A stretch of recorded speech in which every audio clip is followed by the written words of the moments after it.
Right, so in my last video from Cadwell, you saw that I had a water leak from the cylinder, the bottom cylinder, the front cylinder. So you'll be probably wanting to know what happened. So I took the cylinder off.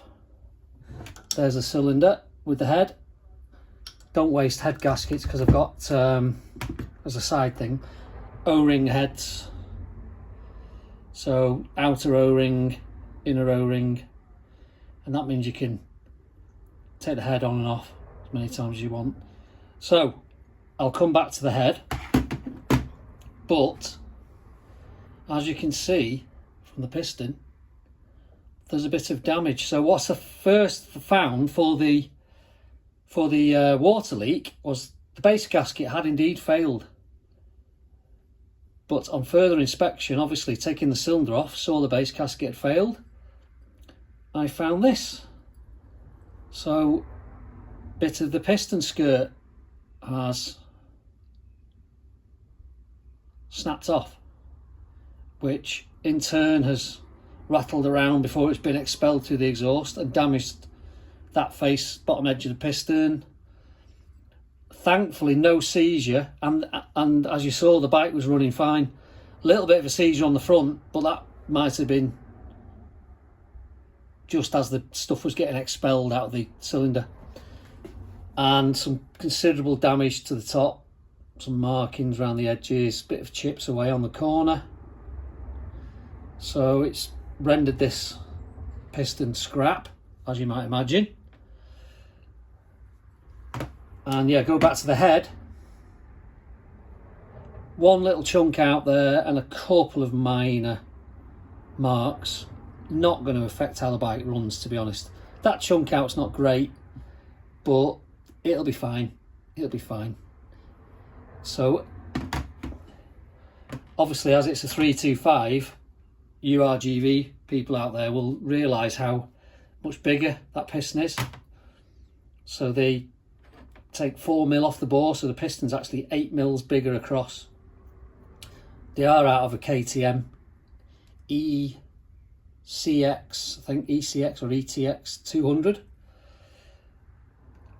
But also in Colin Skillicorn's 325 kit, they get machined shorter. So they're actually about 10mm longer than the standard, so they get machined shorter. It's all part of the kit. So I've got new piston, just put the rings on. Then we have brand new gudgeon pin, small end bearing, new circlips, and the shims that go on this side of the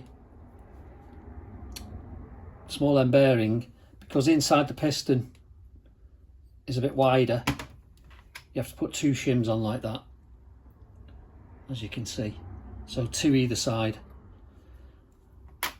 So that's that. So that is going back on the bike imminently.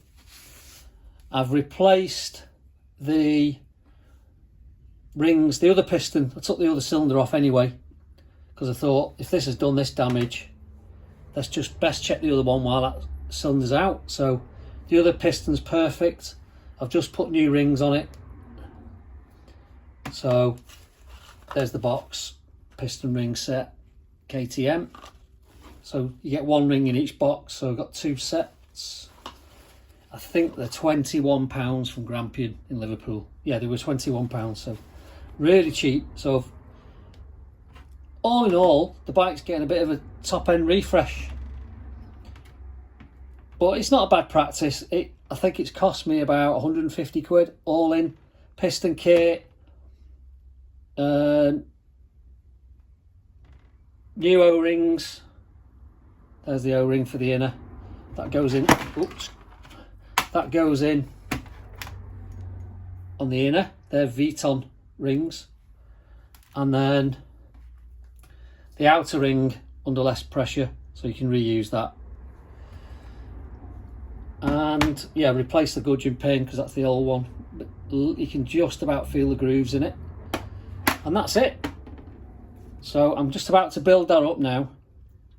and I'll probably post another video when she's up and running. Okay guys, see you next time.